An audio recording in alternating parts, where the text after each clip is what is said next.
Welcome back to Valentra Tales, wishing you a truly good day, filled with calm moments and gentle things ahead. And now, let's step together into today's story. I found out my husband went on a secret 15-day trip with the woman he calls his work wife.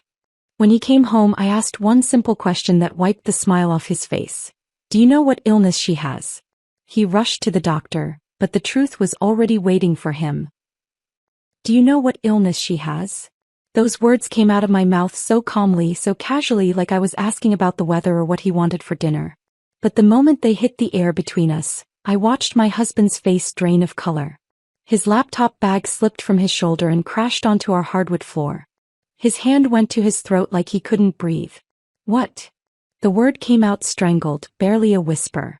Before we continue, if you believe that betrayal deserves consequences and truth deserves to be told, please consider subscribing. It's free and helps us reach more people who need to hear stories like this. Now let's see how this revenge unfolds. I kept my voice steady, clinical. Hazel. The illness. I'm assuming she told you, given how much time you spent together in Key West these past 15 days. Milo wasn't in Miami for business like he'd told me.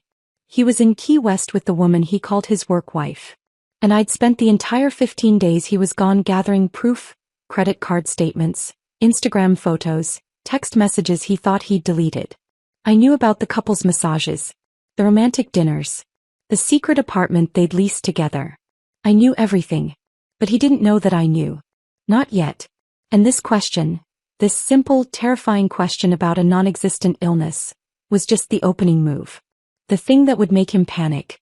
Make him run to a clinic imagining the worst. Make him feel a fraction of the fear I'd lived with for 8 days. There was no illness. Hazel was perfectly healthy. But Milo didn't need to know that. Not for a few more hours anyway. Let me take you back to how this all started. To the moment I realized the man I'd loved for 11 years had become a complete stranger. I met Milo Brennan on a Tuesday morning at a coffee shop in Manhattan when I was 25 years old. I just started my first real job after graduate school, working at a nonprofit that helped refugees settle in New York. The work was overwhelming and meaningful in equal measure, and I was running on 3 hours of sleep in desperation for caffeine. The barista called out an order and handed me a black coffee. I stared at it, confused, because I'd ordered a vanilla latte. Before I could say anything, the man behind me in line spoke up. That's actually mine. But you look like you need the caffeine more than I do. He smiled when he said it. Not the practiced smile of someone trying to pick up women in coffee shops, but something genuine.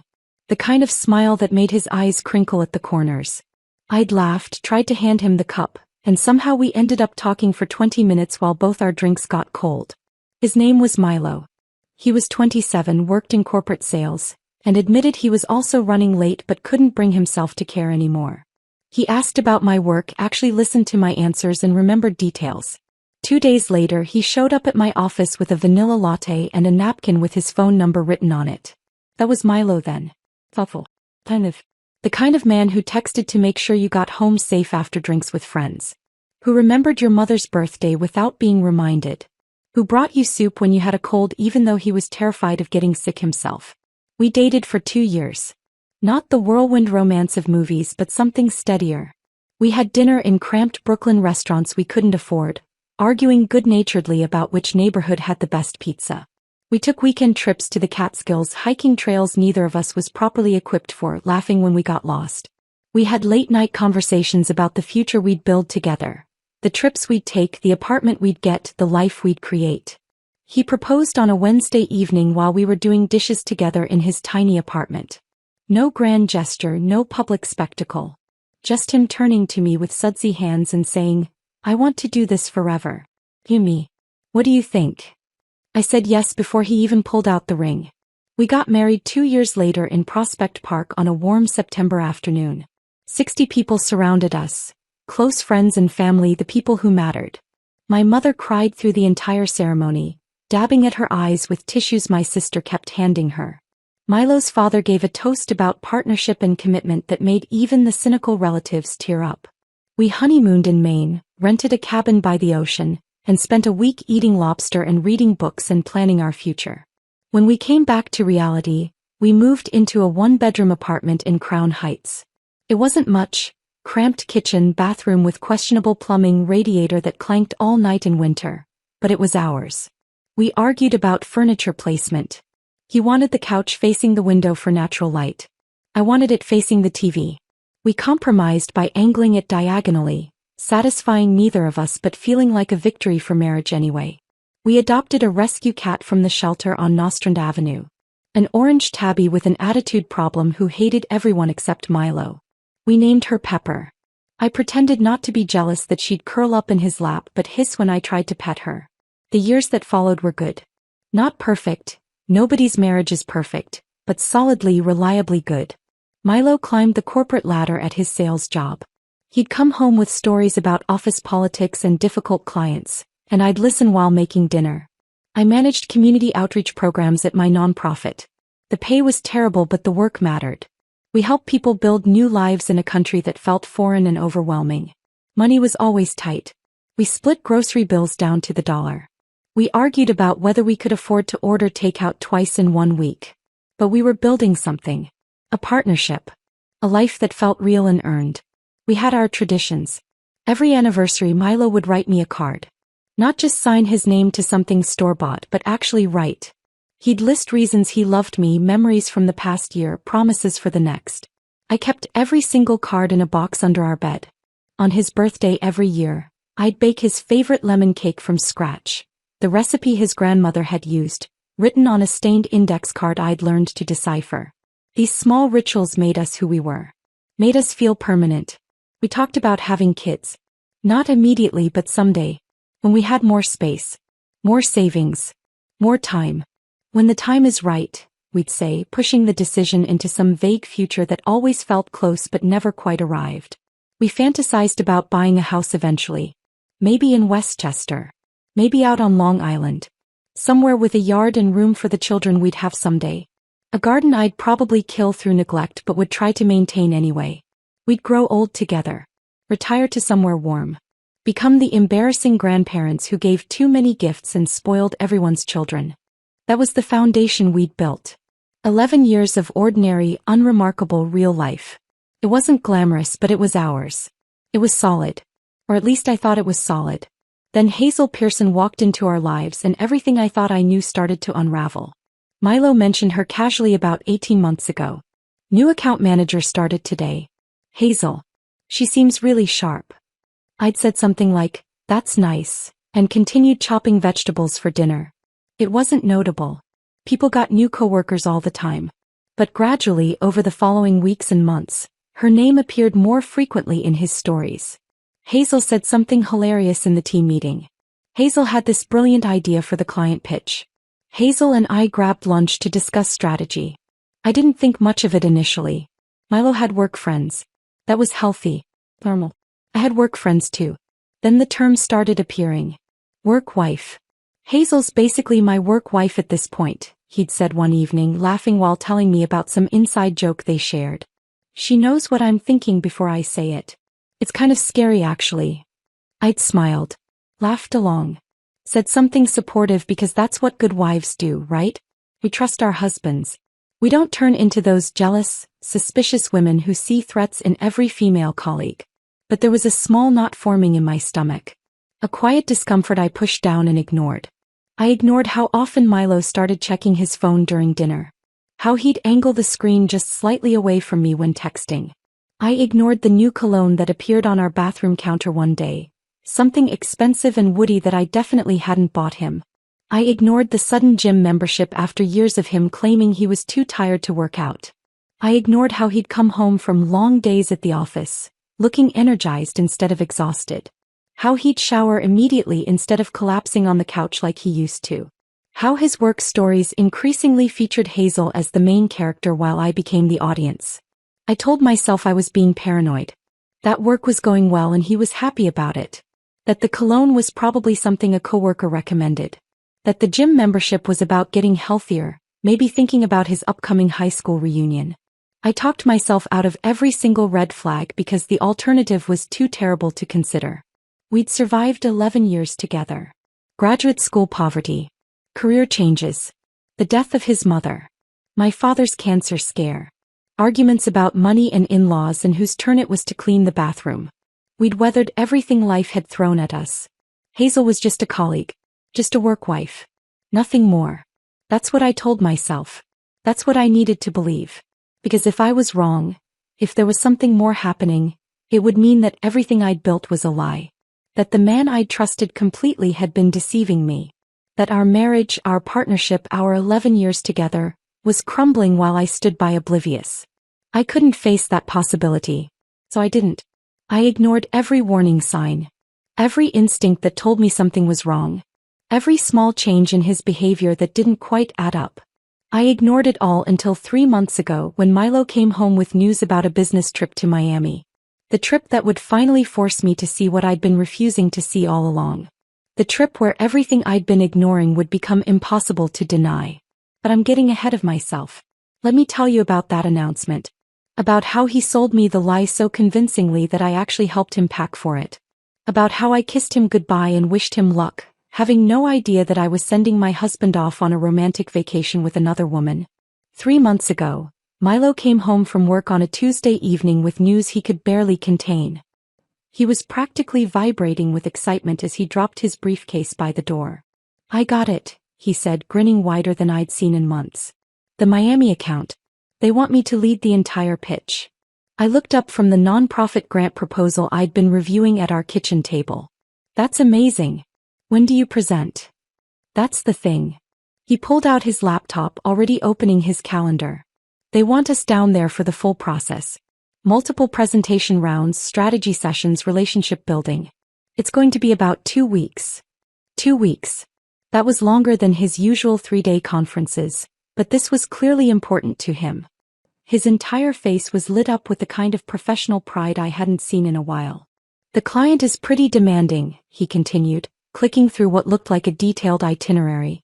"Back-to-back meetings, working dinners every night. It's going to be intense, but this could change everything for my career. VP track Isla. This is VP track material." I got up and hugged him. "I'm so proud of you. You've worked so hard for this." He held me tight, and I remember thinking in that moment how solid we felt. How lucky I was to have a partner whose success I could celebrate.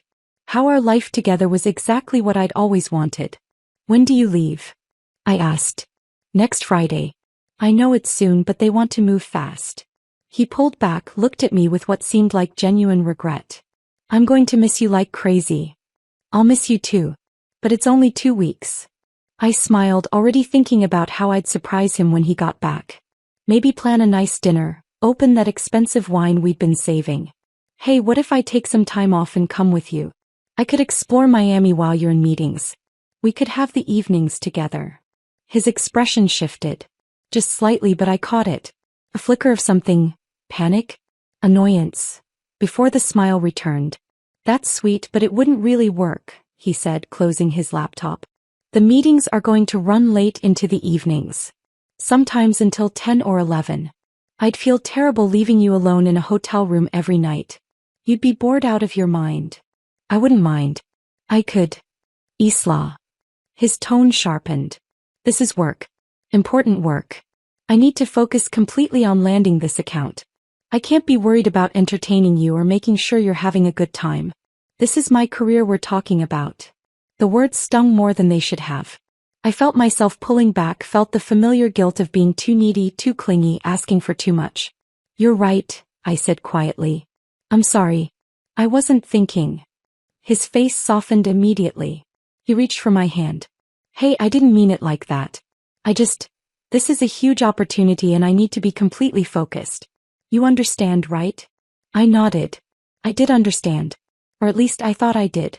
The next 2 weeks before his departure, Milo threw himself into preparation. He practiced his presentations in our living room while I listened and offered feedback.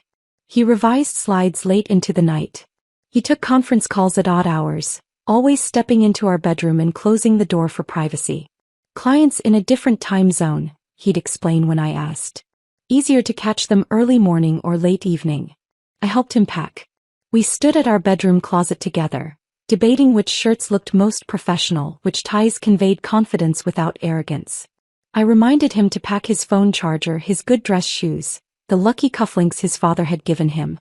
The morning he left, I kissed him goodbye at our apartment door. Straightened his collar. Told him to make us proud.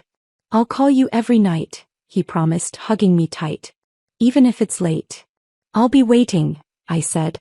He rolled his suitcase down our hallway and disappeared into the elevator. I stood in our doorway watching until the doors closed, then went back inside to what I thought would be a routine 2 weeks alone. The first 3 days he kept his promise. He called every evening around 9 or 10. Brief conversations. He sounded tired, distracted. The meetings were exhausting. The client was demanding. Everything was more complicated than expected. How's the hotel? I'd ask, trying to keep him talking, trying to maintain connection across the distance. Fine. Standard business hotel. Nothing special. His answers were clipped, like he was eager to end the conversation. Listen, I should get to bed. Early meeting tomorrow. By the 4th day the calls stopped. Text messages replaced them. Asterisk, too exhausted to talk. Meetings ran until midnight. Love you. Asterisk, asterisk, client dinner went late. Heading to bed. Talk tomorrow. Something felt wrong. A quiet unease I couldn't name but couldn't shake. I told myself I was being paranoid. He was working hard. Of course he was tired.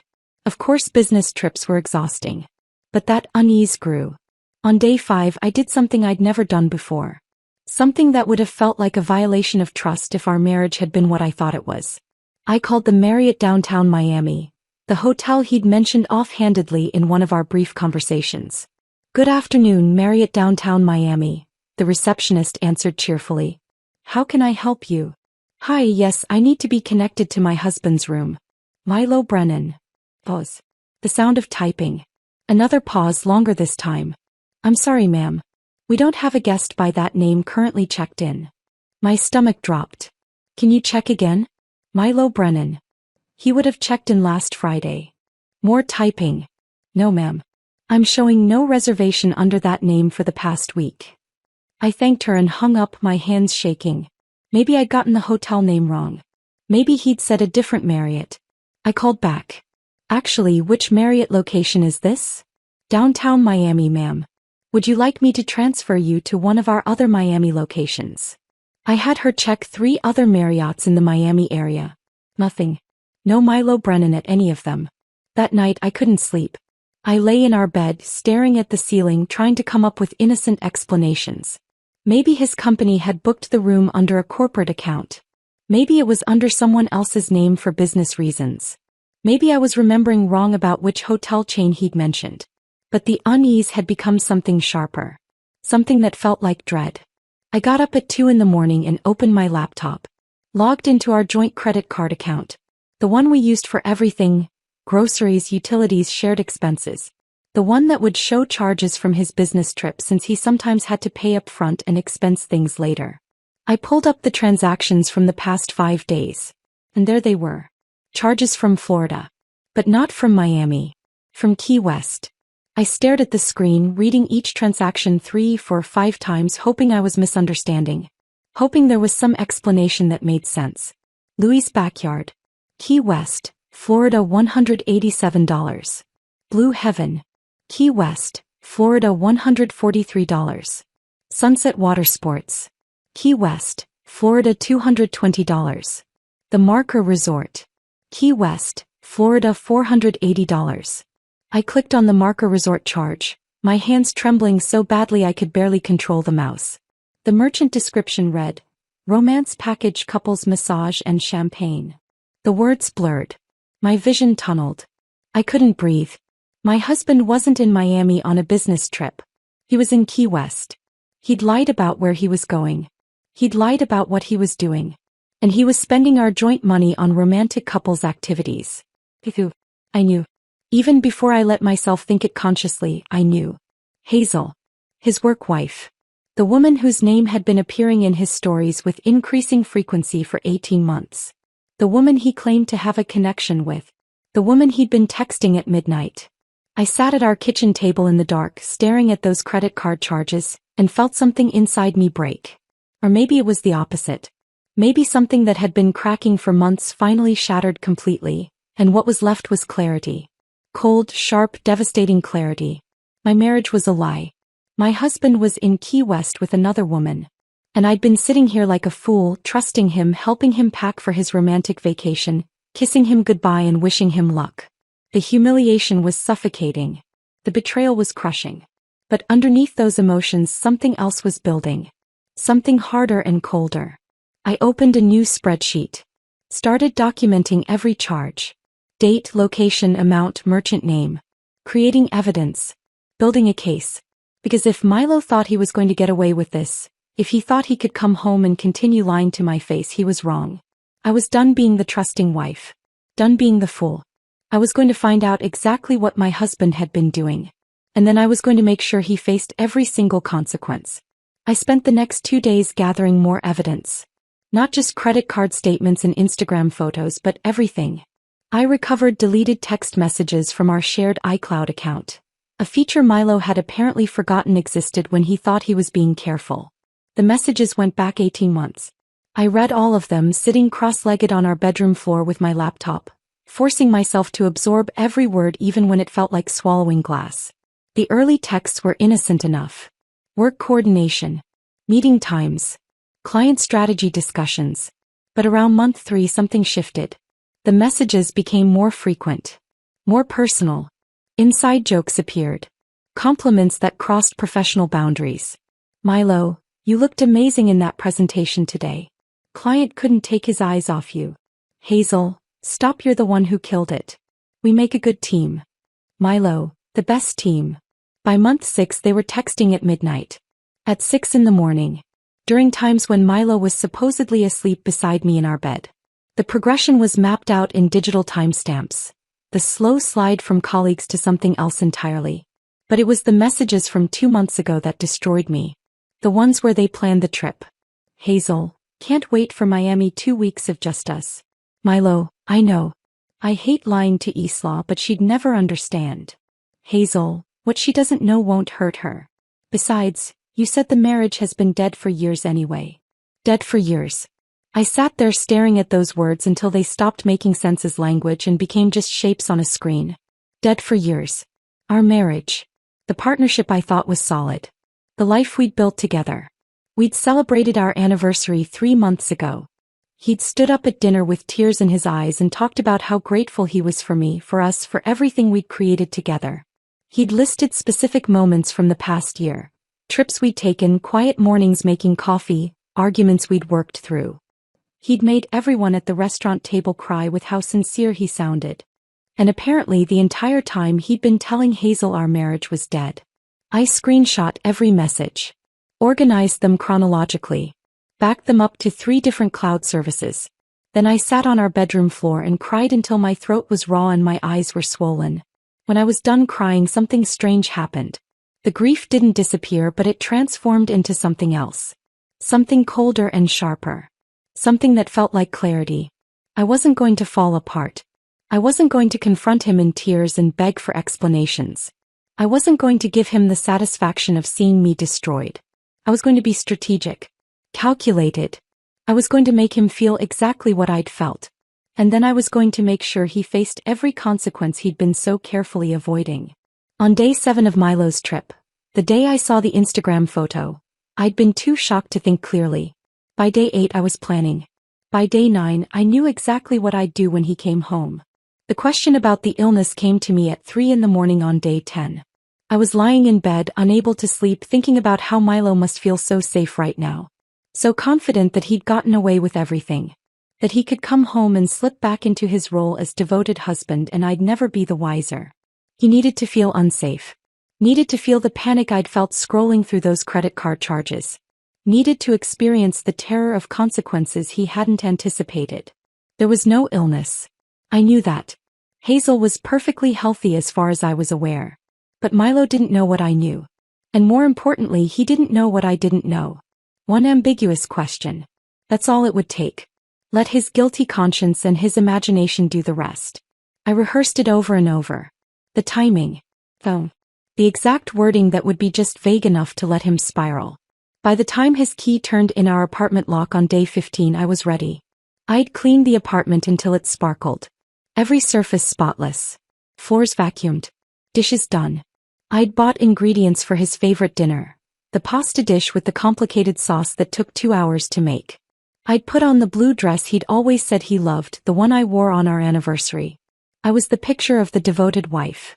The woman who'd waited patiently for her hard-working husband to return from his important business trip.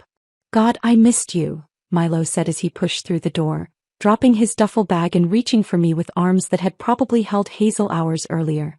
I hugged him back. Let him hold me. Studied his face while he smiled. He looked different.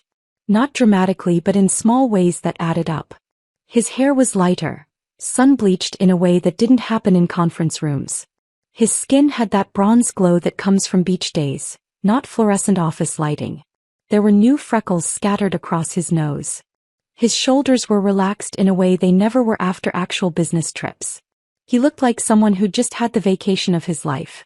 "How was it?" I asked, keeping my voice warm but not eager.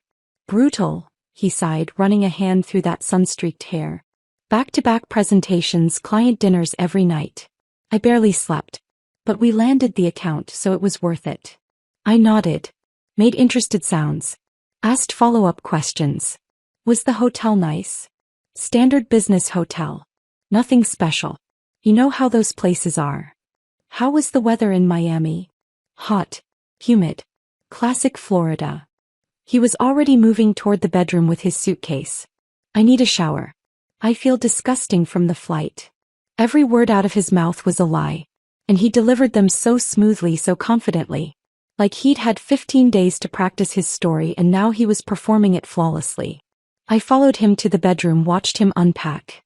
Watched him sort through clothes that smelled like ocean air and expensive resort laundry detergent. "I'm sure Hazel was a big help with the presentation," I said casually, like I was making conversation. He froze. Just for a second. Just long enough. His hand paused in the middle of pulling a shirt from his suitcase. His shoulders tensed. Then he forced himself to relax, to keep moving, to act natural. "Hazel? Yeah, she did great. You know her. Always prepared, really pulled her weight." But his voice was too bright. Too casual. The tone of someone working very hard to sound normal. I nodded slowly. "I do know her. That's why I was surprised when I found out." The silence that followed was beautiful. I counted it in my head. 3 seconds of him standing there frozen, trying to figure out what I meant. What I knew. How much danger he was in. Found out what? His voice had changed. The false brightness was gone. Now he sounded wary. "Careful." I didn't answer immediately. Just looked at him. Let the silence stretch. Let his imagination start working. Let him wonder. Then I turned and walked toward the kitchen. "I'm making your favorite for dinner," I called over my shoulder. "The pasta with the complicated sauce. It'll be ready in about an hour." I heard him follow me. Heard him hovering in the doorway, uncertain. His confident homecoming energy had evaporated completely. Now he looked like someone who just realized he might be standing on unstable ground. I pulled out vegetables, a cutting board, a knife.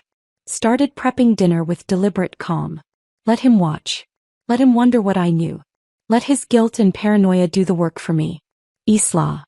His voice had an edge now. "What did you find out? What are you talking about?"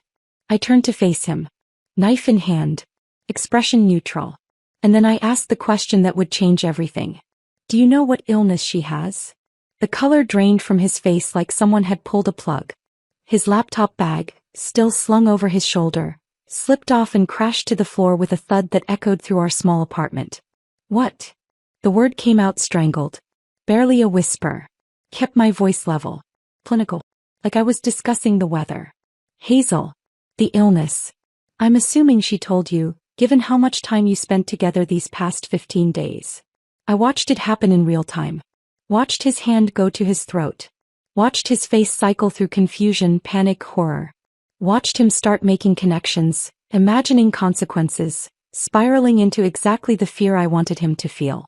"Isla, I don't. What are you talking about?" But even as he said it, his other hand was reaching for his phone. Already planning to call Hazel. Already panicking. "It's serious, Milo. The kind of thing that doesn't just go away. The kind of thing that spreads through close contact." I paused. "Let that sink in. You'll want to get tested. Today probably." The clinic on Flatbush is open until 7. I turned back to my vegetables. Started chopping. The knife hit the cutting board in steady rhythmic thuds. Behind me I heard Milo's breathing accelerate. What illness? His voice was rising now, cracking. Isla, what the hell are you saying? What's wrong with Hazel? I didn't turn around. Just kept chopping with meticulous precision. The clinic closes at 7, I repeated calmly. Better hurry. I heard him frantically trying to call Hazel. Once, twice, 3 times. Each call going to voicemail. She's not answering. Pure panic now. Isla, please. Tell me what's going on. What illness? What are you talking about? I set down the knife. Turned to look at him. My husband of 11 years stood in our kitchen, white-faced and trembling, terrified of consequences he'd never considered when he was booking romantic getaways and lying to my face. Part of me felt satisfaction. A larger part felt absolutely nothing. Go get tested, Milo, I said quietly. Then we'll talk. He stared at me for 3 more seconds. Then he grabbed his keys and phone and ran. The door slammed. His footsteps thundered down the stairs. The building entrance crashed open. Then silence. Only then did I let my hands shake. Only then did I grip the counter for support. Only then did I allow myself a small, bitter smile. There was no illness. Hazel was perfectly healthy. But for the next few hours, Milo would sit in a clinic waiting room imagining every worst-case scenario. Feeling the panic and fear and dread I'd lived with for 8 days. It wasn't revenge yet. But it was a start.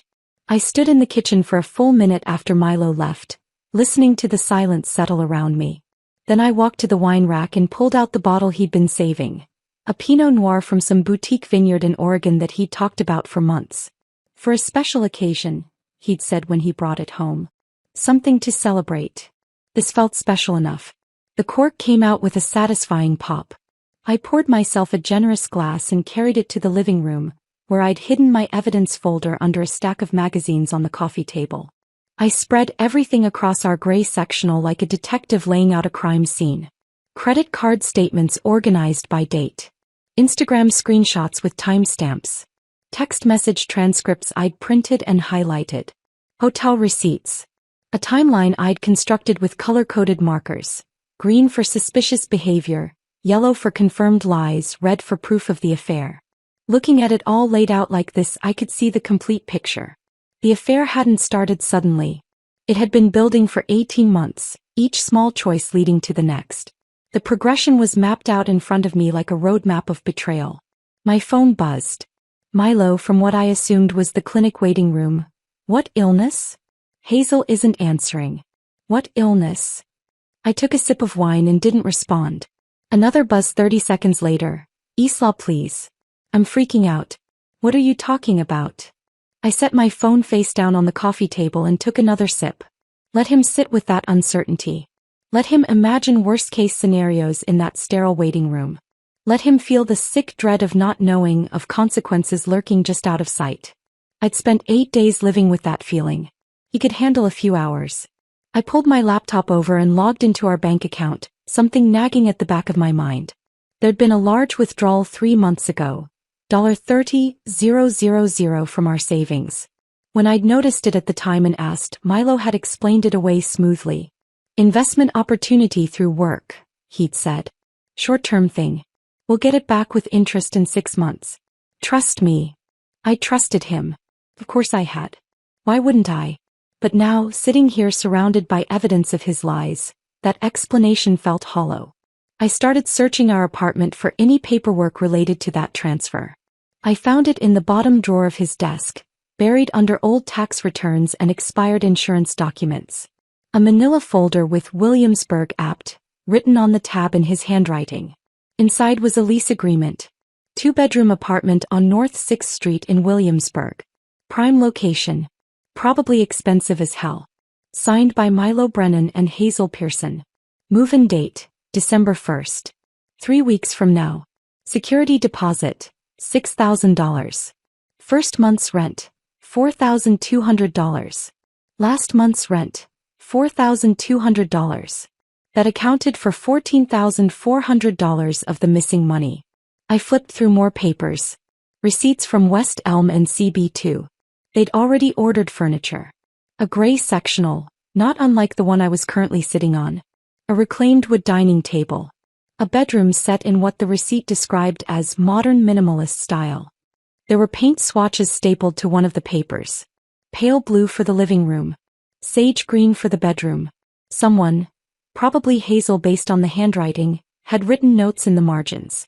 This one, calming and sophisticated. They hadn't just been having an affair. They'd been building a home together. Choosing furniture. Picking out paint colors. Planning a life. The lease was for 2 years with an option to renew. 2 years. They'd committed to 2 years together. This wasn't a fling. This wasn't a mistake. This was a calculated exit strategy from our marriage and a planned entrance into a new life with her. I took photos of every page with shaking hands. Added them to my evidence folder. Backed everything up to the cloud. Then I poured another glass of wine because the first one wasn't doing its job anymore.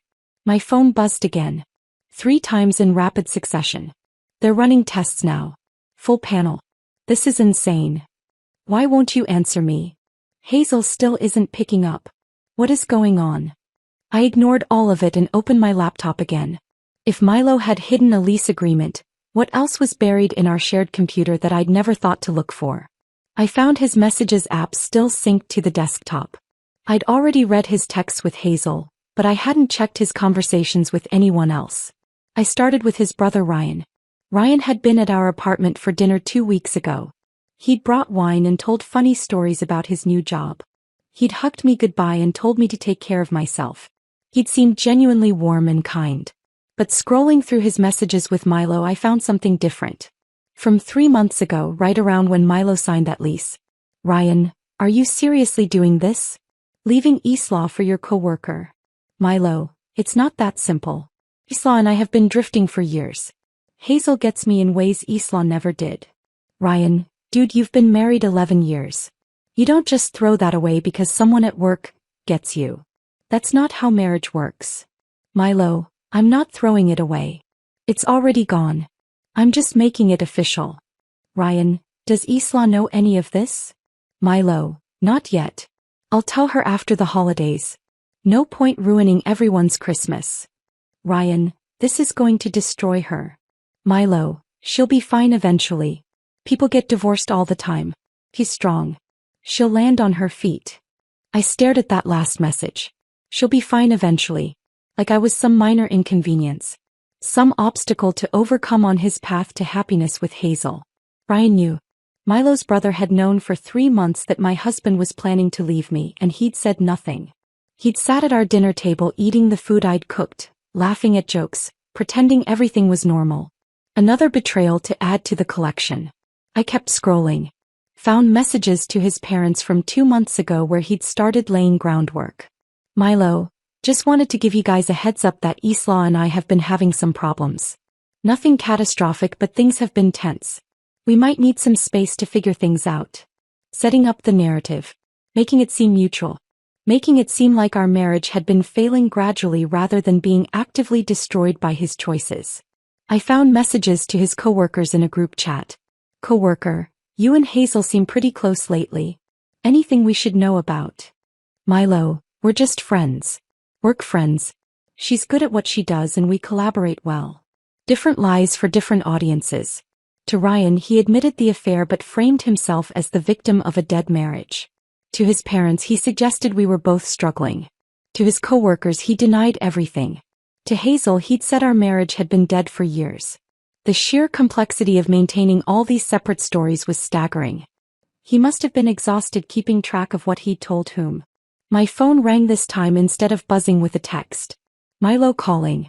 I let it go to voicemail. It rang again 30 seconds later. Voicemail again. Then a text. Please pick up. They're asking me questions I don't know how to answer. What am I supposed to tell them? I took another sip of wine and went back to my laptop. There was one more thing I needed to check. One more timeline I needed to verify. I pulled up Hazel's texts with Milo again, but this time I searched for a specific date. The day I'd miscarried. The day I'd called him 17 times and gotten 2 irritated responses. I found the messages easily. Hazel, 11:23 a.m., the exact time I'd been sitting in the ER waiting room, Can't believe we still have 5 more days here. This has been perfect. Milo, 11:31 a.m. I know. I never want it to end. Real life is going to suck when we get back. Hazel, 11:45 a.m. We don't have to go back to real life. We could make this our real life. The apartment. Actually being together instead of hiding. Milo, 11:52 a.m. soon. After the holidays. I promise. Just a couple more months and we can stop pretending. Hazel, 12:03 p.m. I love you. Milo, 12:07 p.m. I love you too. That entire exchange had happened while I was bleeding through my clothes in a hospital waiting room. While I was cramping and terrified and desperately trying to reach him. While I was losing our baby alone. He'd been texting his mistress about their perfect vacation and their future together and how much he loved her. I'd called him at 12:15 p.m. He'd answered annoyed. Isla, I'm in the middle of something. Can this wait? It couldn't wait. But I hadn't told him that. Hadn't wanted to burden him during his important business trip. Had still been trying to be the supportive wife. The full weight of it hit me then. Not just the affair. Not just the lies. But the timing. The specific cruelty of him planning his exit from our marriage while I was losing the baby we'd made together. I'd spent the last 8 days wondering if maybe I could forgive him. If maybe we could work through this. If maybe the affair was a symptom of problems in our marriage that we could address. But looking at these messages, looking at the timeline of his betrayal layered over the timeline of my loss, I knew there was nothing left to salvage. Milo hadn't made a mistake. He'd made hundreds of choices, each one deliberate, each one moving him further away from me and closer to her. And he'd done it all while I was being faithful, trusting, devoted. I'd been a fool. But I was done being a fool.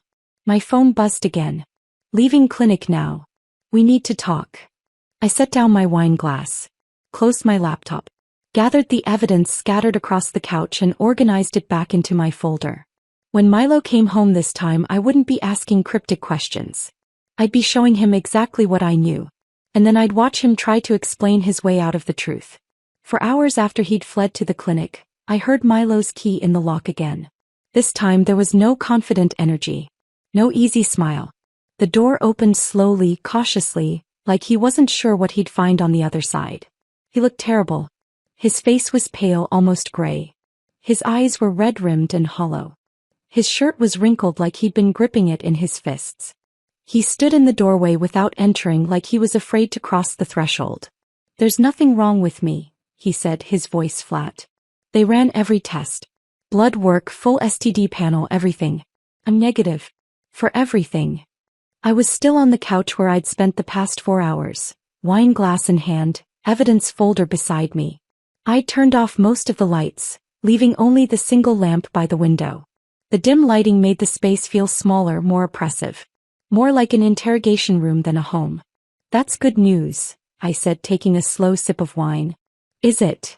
He finally stepped inside, closed the door behind him, but stayed leaning against it like he needed the support. Because you sent me to a clinic thinking I'd been exposed to what, exactly? You never said what illness Hazel supposedly has. His voice wavered between relief and confusion. Between gratitude that he was healthy and anger that I'd put him through that panic. That's because Hazel doesn't have an illness, Milo. I set down my wine glass with deliberate care.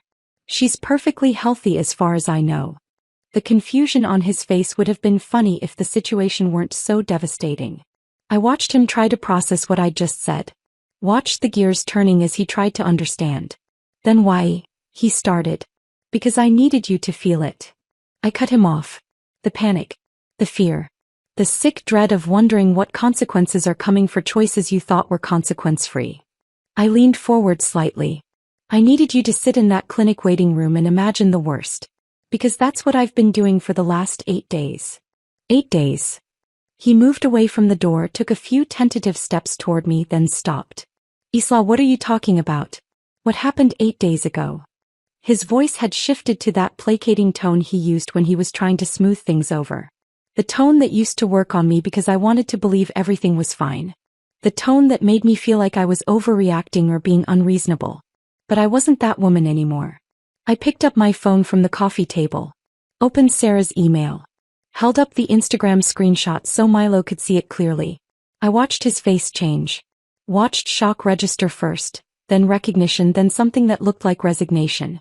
The mask he'd been wearing, the concerned, confused husband, crumbled completely. Key West, I said quietly. Not Miami. With Hazel. For 15 days. He opened his mouth. Closed it. Opened it again. Isla, I can explain. Don't. I held up my hand. Before you start crafting your explanation, before you insult me with some story about last-minute itinerary changes or mandatory team-building exercises or whatever lie you've prepared, I know everything. I reached for my evidence folder. Opened it. Pulled out the first credit card statement. I know you charged a couple's massage to our joint credit card. $480 for the romance package at the Marker Resort. Champagne and chocolate-covered strawberries included. I set it on the coffee table between us. I know you had dinner at Latitudes on Tuesday night. $65 entrees. They're famous for engagement proposals there. Very romantic. I pulled out another document. I know you texted Hazel at 11:47 p.m. saying, "Can't sleep. Come to my room." That was Wednesday night. You told me you had early meetings and had to get rest. Each piece of evidence landed between us like stones. I watched Milo's face go from pale to ashen. Watched him sink slowly into the armchair across from me like his legs couldn't hold him up anymore. I know you told her our marriage has been dead for years. I pulled out the printed text messages. Which is fascinating because 3 months ago you were crying at our anniversary dinner.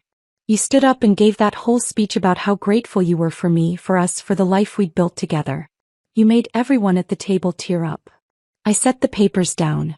So either you're an incredible actor or you're an incredible liar. Maybe both. Isla, his voice cracked. I'm not finished. I held up my hand again. There's more. And you're going to sit there and listen to all of it. He slumped further into the chair, defeated. Here's what really gets me, Milo. I leaned forward, made sure he was looking at me. Here's the part that I've been thinking about for 8 days straight, that's kept me up every single night. I took a breath. This was the hardest part. The part that hurt the most. 2 weeks before you left for your business trip, I took a pregnancy test.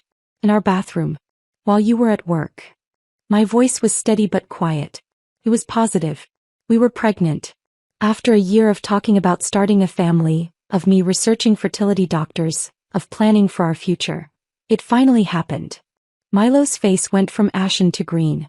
His hand gripped the armrest so hard his knuckles went white. I was going to tell you that Friday. I had it all planned. Your favorite dinner. Sparkling cider. Maybe a little pair of baby shoes as a hint. I swallowed hard. But Thursday night you got that emergency call about Miami. Said you had to leave the next morning. Asked for a rain check on our Friday dinner. Isla, he whispered. I decided I'd wait and tell you when you got back. Make it even more special. A surprise for when you came home.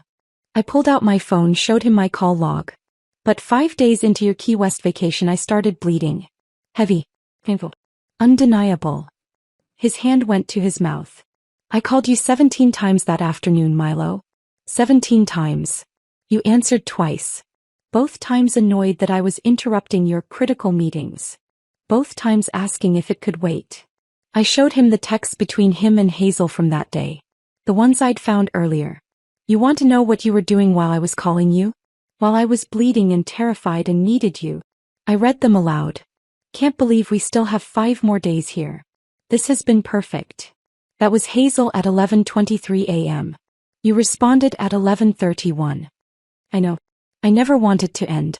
Real life is going to suck when we get back. Milo looked like he was going to be sick. I drove myself to the ER. Sat alone in the waiting room. Listened to a doctor I'd never met explain that I was miscarrying. 8 weeks along. Nothing they could do. These things happen. My voice finally cracked. I came home to this empty apartment and grieved alone while you were getting couples massages and texting your mistress about how much you loved her. The silence that followed was absolute. Milo sat frozen in the chair, his face the color of chalk. There was a baby, he finally whispered. There isn't any more. I finished my wine in one long swallow. And you weren't here for any of it because you were too busy lying to my face and building a life with someone else. He started crying. Actually crying. His shoulders shook. Tears ran down his face. Isla, I'm so sorry. God, I'm so sorry. If I'd known, if you'd told me. You didn't know because you didn't answer your phone. My control finally snapped. You didn't know because you were too busy betraying me to care what was happening at home. I stood up, grabbed the lease agreement I'd found earlier, and threw it onto the coffee table between us. Let's talk about what you did know. Let's talk about this. Milo looked down at the papers. His face went even paler. A 2-bedroom apartment in Williamsburg. Lease signed by you and Hazel Pearson. Move-in date December 1st. 3 weeks from now. I counted off on my fingers. Security deposit, first and last month's rent. Furniture already ordered. $30,000 from our savings account. Money you told me was a short-term investment that would come back with interest. I spread out all the papers. The lease. The furniture receipts. The paint swatches. You've been planning this for months, Milo. Not just the affair. The exit. You were going to wait until after Christmas so you wouldn't look like the bad guy who abandoned his wife during the holidays. Then you'd tell me some story about how we'd grown apart, how it was mutual, how these things just happen sometimes. I pointed to the furniture receipts. You picked out a couch with her. A dining table. A bedroom set. You chose paint colors. Pale blue for the living room. Sage green for the bedroom. Every word was a hammer blow. Milo sat there with his head in his hands, shoulders shaking, but I couldn't stop. You signed a 2-year lease, Milo. 2 years. This wasn't a mistake. This wasn't a moment of weakness. This was systematic planning.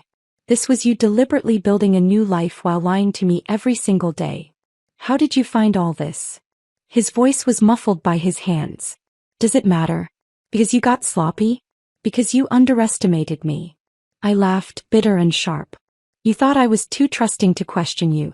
Too comfortable in our marriage to suspect anything. Too invested to look for evidence. I gestured to the Instagram photo still displayed on my phone. You got caught by social media, Milo. Some random woman at a bachelorette party posted a photo of you and Hazel looking like newlyweds at a romantic restaurant. My college roommate's cousin. She recognized you and sent it to Sarah, who forwarded it to me. I shook my head. All your careful planning. All your separate lies to different people. All your encrypted text messages and secret credit cards. And you got caught because you forgot about Instagram. Milo finally looked up at me. His face was wet with tears. His eyes were red and swollen. I never meant to hurt you, he said. But you did. You are. I stayed standing. Every second you sit there trying to make yourself feel better with apologies doesn't change anything. The silence stretched between us. Outside I could hear traffic from the street. Someone's TV playing through the thin walls. Normal life continuing while ours fell apart. What happens now? Milo finally asked. I looked at him. This man I'd loved for 11 years. This stranger who'd become a person I didn't recognize. Now, I said quietly. Now you leave. Now you leave. The words hung in the air between us. Milo stared at me like he was waiting for me to take them back, to soften them, to give him some opening to negotiate. I didn't. You can't be serious, he finally said. Slaw, we need to talk about this. We need to figure out. There's nothing to figure out. The apartment is in my name. You're the one who had the affair. You're the one who stole from our savings. You're the one who lied for 18 months. I crossed my arms. So you're the one who leaves. He stood up slowly like his legs weren't working properly. Where am I supposed to go? I don't care. Your brother's.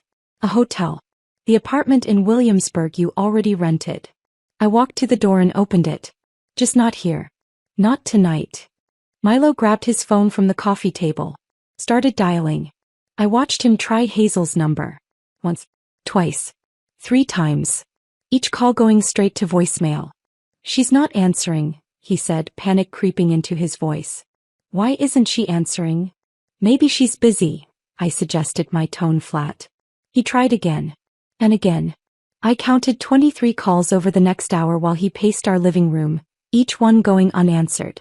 He switched to texting, his thumbs flying across the screen. Something's wrong, he kept saying. Hazel always answers. Always. Something must have happened. I almost laughed at the irony. The woman he'd destroyed our marriage for was now leaving him in the lurch. But I kept my face neutral and said nothing. Around midnight, when it became clear Hazel wasn't going to respond, Milo finally grabbed some clothes and left. I heard him on the phone in the hallway calling his brother Ryan, asking if he could crash there for a few days. I locked the door behind him and stood in the sudden silence of the apartment. Our apartment. My apartment now. Then I poured myself another glass of wine and waited.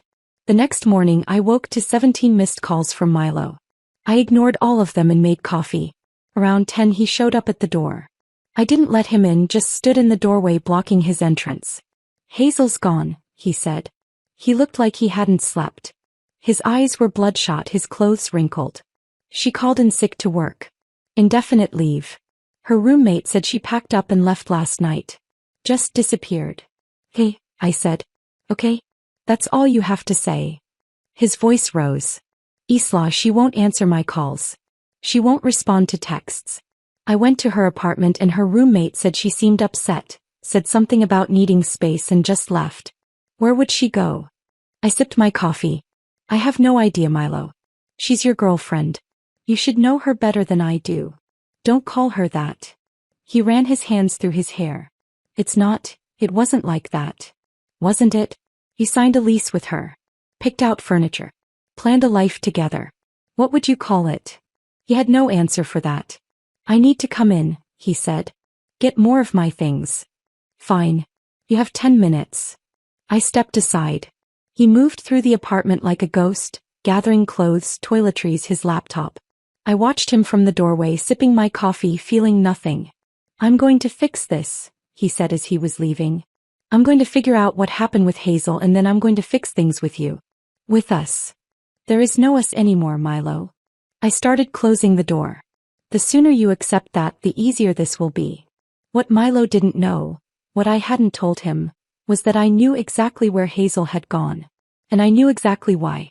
On day 9 of Milo's trip, while I was deep into my investigation, I discovered something about Hazel that changed everything. Her social media profiles were set to private.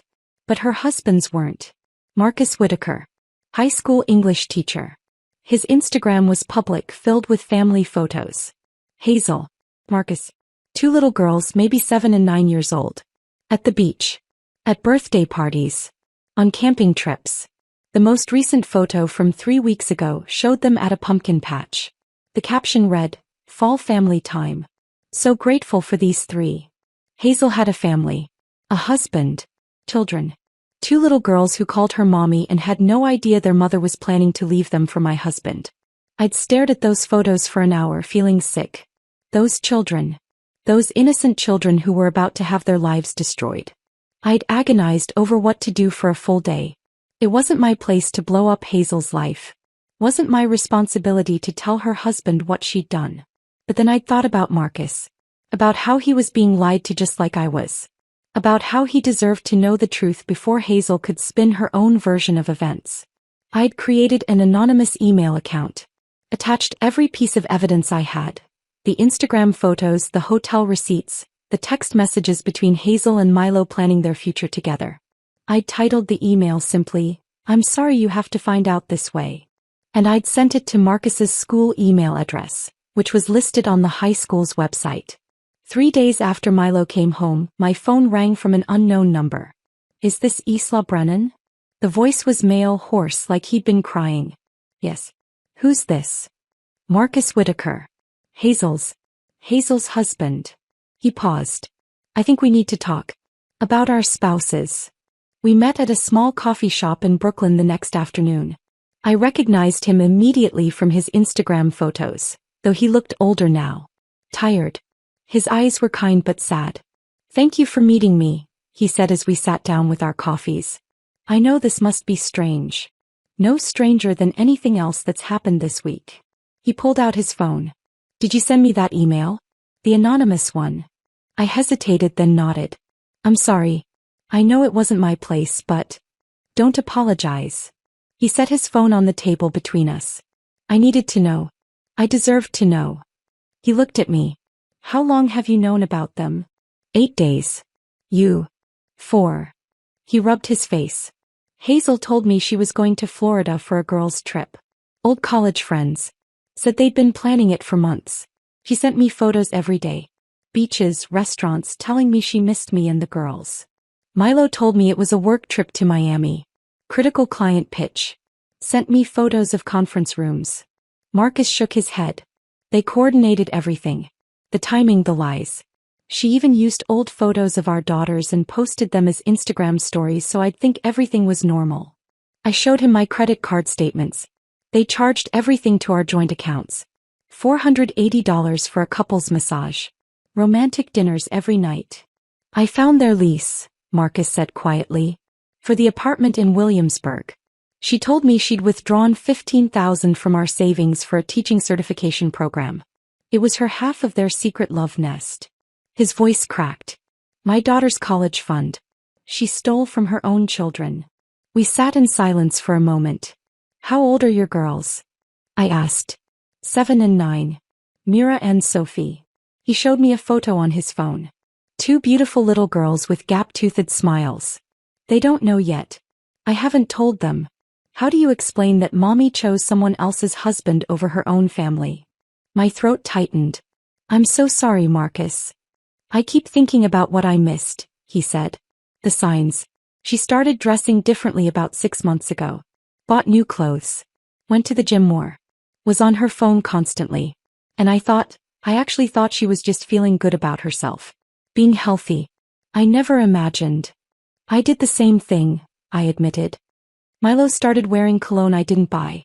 Suddenly cared about his appearance. Came home from long work days energized instead of exhausted. And I told myself I was being paranoid. That I was being a jealous, suspicious wife for even wondering. We trusted them, Marcus said simply. That's not a flaw. That's what you're supposed to do in a marriage. We ordered more coffee. Then lunch. The conversation stretched from 1 hour to 3. 2 strangers bonded by the same betrayal, comparing notes, sharing evidence, finding comfort in not being alone. I filed for divorce yesterday, Marcus said as we were finishing our second round of coffee. My lawyer said I have a strong case. The affair, the financial deception, the abandonment of our children. I'm meeting with a lawyer next week, I said. I have all the evidence documented. Credit cards, text messages, the lease agreement. Everything. Marcus was quiet for a moment. Then he looked at me. What if we filed on the same day? A solidarity thing. Show them that their victims aren't just rolling over. The idea appealed to me. I like that. A united front. We exchanged lawyer information. Shared our evidence files. Made plans to stay in touch through the process. As we stood outside the coffee shop preparing to leave, Marcus said, "Thank you for sending that email. For giving me the truth. My daughters deserve better than a mother who lies to them. And I deserve better than a wife who steals from us to build a life with someone else." I hugged him. This stranger who somehow understood me better than anyone else right now. We're going to be okay, I said. The words felt more real this time. Eventually, he agreed. He squeezed my hand. Take care of yourself, Isla. I watched him walk away, disappearing into the Brooklyn afternoon. Then I stood there for a moment, breathing in the cold November air, feeling something shift inside me. I'd spent the past week focused on Milo's betrayal. On my own pain and anger. But talking to Marcus, seeing the collateral damage, those 2 little girls who were about to have their world shattered, made it all feel more real. More consequential. This wasn't just about me and Milo anymore. It was about Hazel's children. About Marcus. About all the people affected by 2 selfish people who'd thought only about what they wanted. My phone buzzed. Milo again. Please, can we talk? I need to understand what happened. Where did Hazel go? I looked at the message for a long moment. Then I typed back. Ask her husband. I sent that text to Milo, ask her husband, and watched the 3 dots appear immediately. Disappear. Appear again. Then nothing. 10 minutes later my phone rang. I let it go to voicemail. Then it rang again. And again. Finally a text. What husband? What are you talking about? I didn't respond. Let him figure it out. Let him realize that Hazel had been lying to him just as much as he'd been lying to me. The next morning I had an appointment I'd made a week ago. One I hadn't told Milo about. Victoria Nash's office was in downtown Brooklyn. All glass and steel and expensive minimalism. She came highly recommended. A divorce attorney with a reputation for being ruthless when she needed to be and strategic always. I walked in with my evidence folder now expanded to over 60 pages. Every credit card statement. Every text message. Every receipt. The lease agreement. The Instagram photos. Marcus's contact information in case we needed him to testify. Victoria's assistant led me to a conference room. Floor-to-ceiling windows overlooked the Brooklyn Bridge. The furniture was sleek and modern. Everything about the space said, "I win." Victoria walked in 5 minutes later. Mid-40s, impeccably dressed, with the kind of confident presence that made you trust her immediately. "Isla Brennan?" She extended her hand. "Victoria Nash. Thank you for coming in." We sat across from each other at the conference table. I slid my folder toward her. "I need a divorce," I said. "And I need to make sure my husband faces every consequence for what he's done." Victoria opened the folder. Started reading. I watched her face remain professionally neutral as she went through page after page of evidence. When she finally looked up, she smiled. Not a warm smile. The smile of a predator who just spotted prey. "This is a divorce attorney's dream case," she said. "Documented affair spanning 18 months. Misappropriation of marital funds. Secret apartment lease signed without your knowledge. Abandonment during a medical emergency." She tapped the folder. "The judge is going to absolutely crucify him." Something in my chest loosened slightly. Validation. Professional, legal validation that what Milo had done was as bad as it felt. "The secret apartment is especially damning," Victoria continued. "This isn't a moment of weakness or a mistake. This is premeditated abandonment. He was planning his exit while stealing from your joint savings." She flipped to another page. $30,000. Without your knowledge or consent. That's financial fraud. She looked at me directly. "What do you want out of this, Isla? What's your goal?" I'd been thinking about this question for days. "I want the apartment. It's in my name anyway, but I want it official. I want compensation for every dollar he spent on her. Every romantic dinner, every hotel room, every expense that should have been ours but went to them." I paused. "And I want the truth on record. I want it documented that he had an affair, that he stole from me, that he abandoned me during a medical emergency. I don't want him able to tell people we just grew apart, or make it sound mutual. I want everyone to know exactly what he did." Victoria nodded, making notes. "Then we file for fault divorce citing adultery and financial misconduct. We document everything, every lie, every stolen dollar, every betrayal. We make it impossible for him to rewrite this story. How long will it take? Depends on whether he fights it. If he's smart and takes a settlement, maybe 6 to 8 weeks. If he forces us to trial," he shrugged, "could be 6 months. But given the evidence you have, I don't think he'll want a trial. Everything you've documented will become public record. His employer will see it. His family. Everyone." Something about that felt right. Not revenge exactly, but justice. Truth. Accountability. "Let's file," I said. The next 3 weeks were a blur of paperwork and strategy sessions. Victoria was thorough, methodical. She went through every document, cross-referenced everything, built the case like she was preparing for trial even though she thought we'd settle. "Always prepare for the worst," she told me. "Hope for settlement, plan for war." Milo tried everything to avoid the lawyers. Showed up at the apartment at 7 in the morning before I left for work, looking disheveled and desperate. "Isla, please. We can work this out. We don't need lawyers. This doesn't have to get ugly." I stood in the doorway, blocking his entrance. "It's already ugly, Milo. It got ugly when you lied to me for 18 months. When you stole our savings. When you left me alone during the miscarriage. I didn't know about the baby. Because you didn't answer your phone." My voice rose despite my attempt to stay calm. "You didn't know because you were too busy betraying me to care what was happening at home." His face crumpled. "If I'd known, I would have come home. I would have been there." "Would you?" I asked quietly. "Or would you have been annoyed that I was interrupting your romantic vacation?" He had no answer for that. When direct appeals didn't work, he went to my parents. That was a mistake. My father called me that evening, his voice tight with controlled fury. "Your mother and I just had a very interesting visit from Milo." "I can imagine." "He stood in our living room and tried to blame you for his affair. Said you'd grown distant. Said the marriage had problems. Said you weren't giving him what he needed." My father paused. I told him to get out of our house. Dad. No, Isla. I've known that boy for 11 years. I welcomed him into our family. I trusted him with my daughter. And he sat in my living room and tried to make you responsible for his choices. His voice cracked slightly. Your mother and I support you 100%. Whatever you need, money, somewhere to stay, anything, you tell us. My mother got on the phone. When this is over, sweetheart, we're taking you on a trip. Somewhere beautiful. Somewhere Milo has never been. Somewhere you can start fresh. After they hung up, I sat in my apartment and cried. Not from sadness but from gratitude. From the relief of being believed, being supported, not having to defend or explain or justify.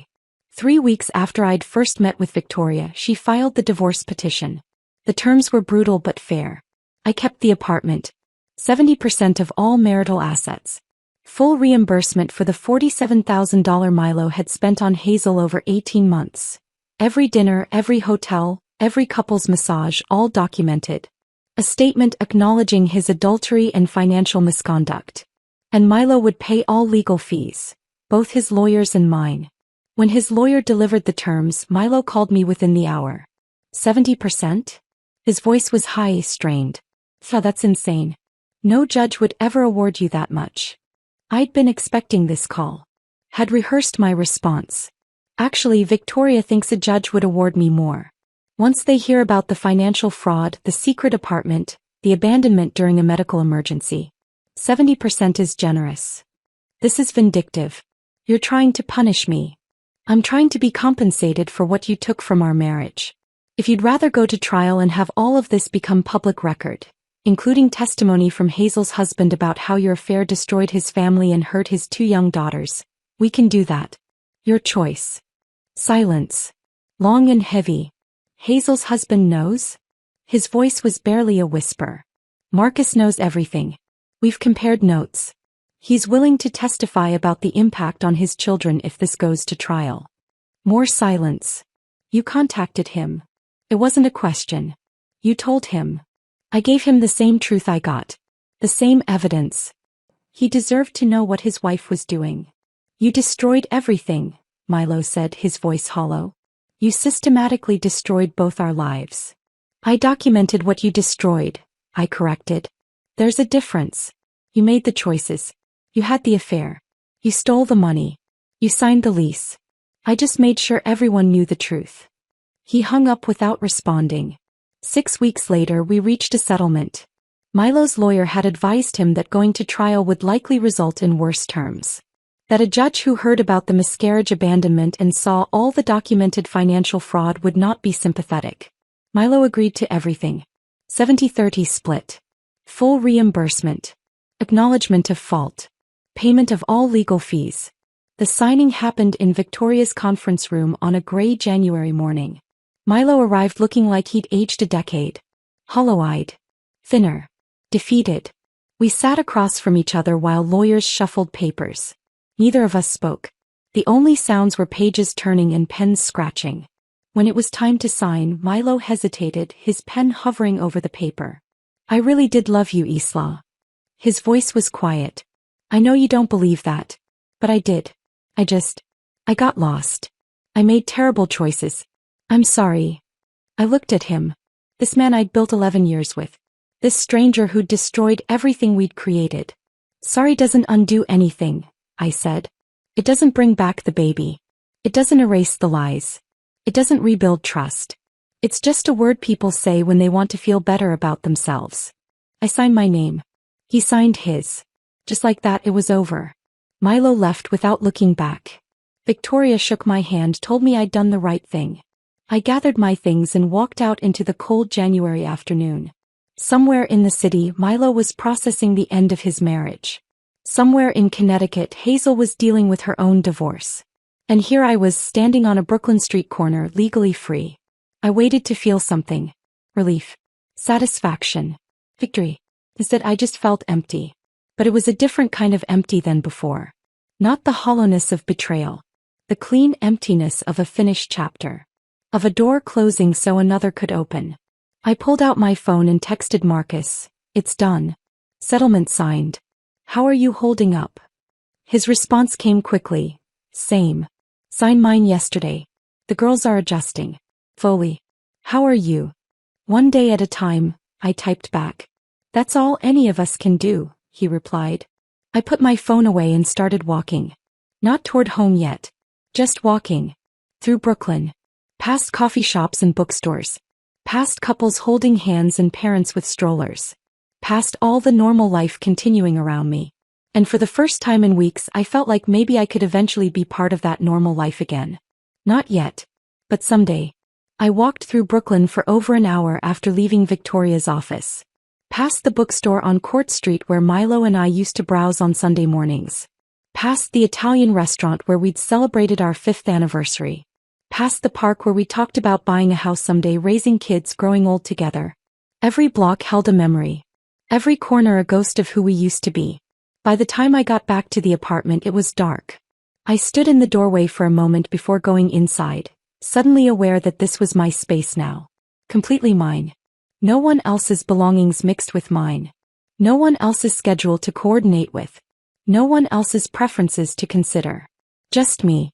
I walked through the rooms slowly, seeing them differently. The couch where I'd confronted Milo. The kitchen where I'd asked about the illness. The bedroom where he'd packed for Key West while lying to my face. Every space held the ghost of our marriage. The weight of what used to be here and wasn't anymore. I spent the next week in a strange fog. Going to work, coming home, existing but not really living.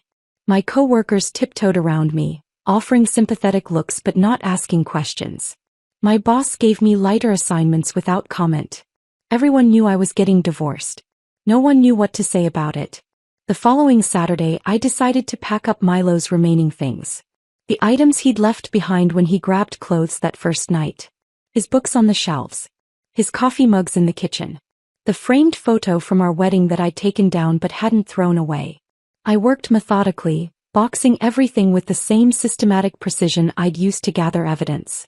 Each item went into a box labeled with masking tape. His clothes. His books. His miscellaneous items. 12 years of accumulated life reduced to cardboard and packing tape. I texted him when I was done. Your things are packed. Pick them up this weekend. He showed up Saturday morning with hired movers. I watched from the living room window as they loaded box after box into a truck. Milo stood on the sidewalk, hands in his pockets, looking small and defeated. For a moment I almost felt sorry for him. Almost. Then I remembered the couple's massage. The romantic dinners. The 17 unanswered calls while I was losing our baby. And the sympathy evaporated. After they left, I sat in the empty living room and cried. Not for Milo. Not for the marriage. But for the woman I'd been 3 months ago. The one who'd trusted completely. Who'd believed in forever. Who'd thought love was enough. That woman was gone. And I mourned her. My mother showed up around 7 that evening. Let herself in with the spare key I'd given her years ago. She didn't ask if I was okay. Didn't offer platitudes about time healing wounds. Just sat beside me on the couch and held my hand while I cried. When I was done she made tea. Ordered Thai food from the place down the street. Stayed the night, sleeping beside me like she used to when I was little and had nightmares. You're going to be okay, she whispered in the dark. It doesn't feel like it now. But you will be. I wanted to believe her. 2 weeks after the divorce was finalized, Sarah came down from Boston for the weekend. We met at a wine bar in Park Slope, settling into a corner booth with a bottle of Pinot Grigio. Tell me everything, she said. From the beginning. So I did. The Instagram photo. The credit card charges. The confrontation. The miscarriage. The divorce settlement. All of it. Sarah listened without interrupting, her expressions cycling through shock, anger, and something that looked like fierce pride. The miscarriage, she said when I finished. Isla, you went through that alone. Why didn't you call me? Because I was ashamed, I admitted. I felt stupid for not seeing the affair earlier. Like I should have known. Like I'd failed somehow. You didn't fail. He did. Sarah grabbed my hand across the table. He betrayed you in the worst possible way and you survived it. More than survived, you fought back. That question about the illness. She laughed despite the serious conversation. That was brilliant. Terrifying but brilliant. We ordered a second bottle of wine. What you did, Sarah continued, gathering evidence, demanding accountability, sending that email to Hazel's husband. That wasn't vindictive. That was self-preservation. You refused to let them rewrite history. She raised her glass. To you. To surviving betrayal with your dignity intact. To being the kind of strong that scares mediocre men. We clinked glasses. And for the first time in months I felt something warm in my chest. Not happiness exactly. But the possibility of it. The knowledge that someday I might feel normal again. A month after the divorce, Marcus texted me. Custody hearing went well. Girls are staying with me. How are you holding up? We've been checking in sporadically. Two people bonded by the same betrayal, offering support from our unique position of understanding. One day at a time, I replied. How about you? Same. But we're still standing. That counts for something. We made plans to meet for coffee the following week. Marcus looked better than he had at our last meeting. Less hollow. More present. There was color in his face again. Life in his eyes. I told the girls yesterday, he said, stirring sugar into his coffee. Age-appropriate version. Just that mom and dad weren't going to be married anymore. That mom made choices that hurt our family. How'd they take it? Better than I expected. Worse than I hoped. He smiled sadly. They asked if it was their fault. Broke my heart. I told them absolutely not. That this was grown-up stuff they didn't need to worry about. We talked about logistics. His plans to stay in their house for stability. My consideration of moving to a different neighborhood. The practical details of rebuilding. Have you heard from Milo? Marcus asked. Once. An email apologizing. I didn't respond. Hazel sent me 3 handwritten letters. Explaining her journey. How she found herself. He made air quotes. I burned them. I laughed. Actual laughter. Felt foreign but good. We're going to be okay, Marcus said as we were leaving. It doesn't feel like it most days. But I think we will be. Eventually, I agreed. On a cold February evening, I stood at my living room window looking out at Brooklyn.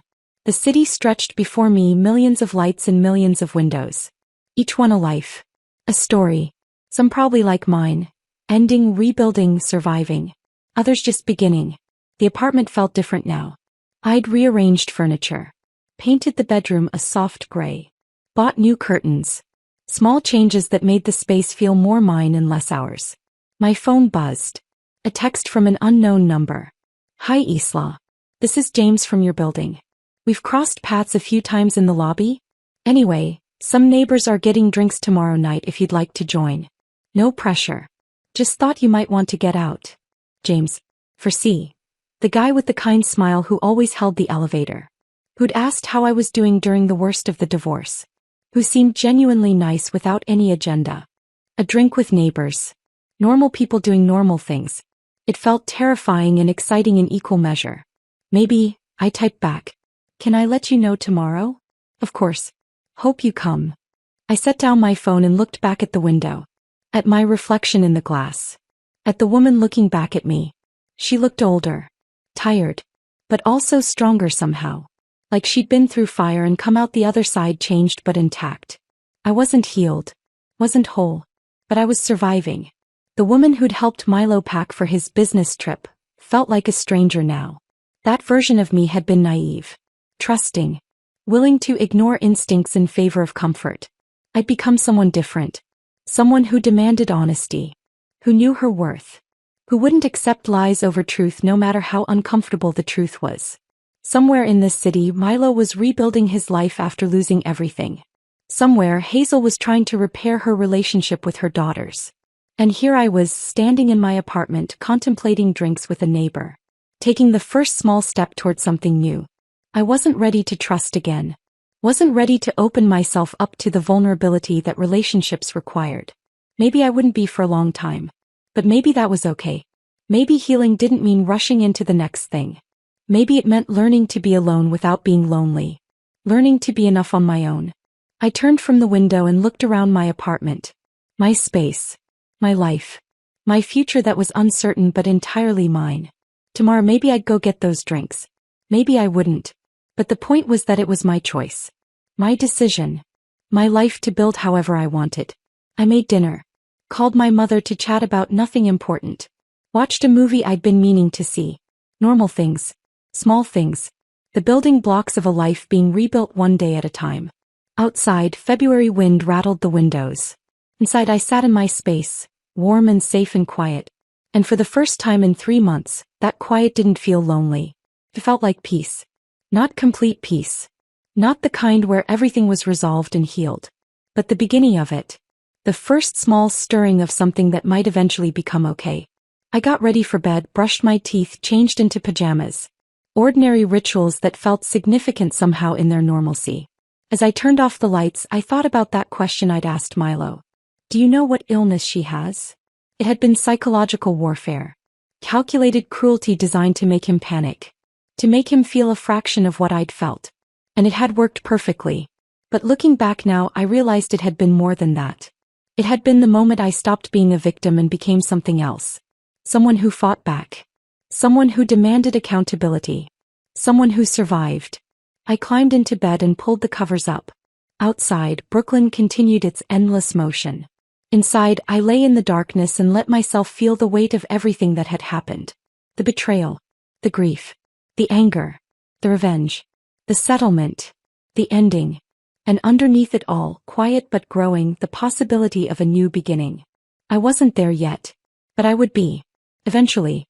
And that, I told myself as I drifted toward sleep, had to be worth something. It had to be. This story of calculated revenge had you hooked from that first question. Hit that like button right now. My favorite part was when Isla asked about the illness and watched Milo's face drain of color. What was your favorite moment? Drop it in the comments below. Don't miss more jaw-dropping stories like this. Subscribe and hit that notification bell so you never miss an upload.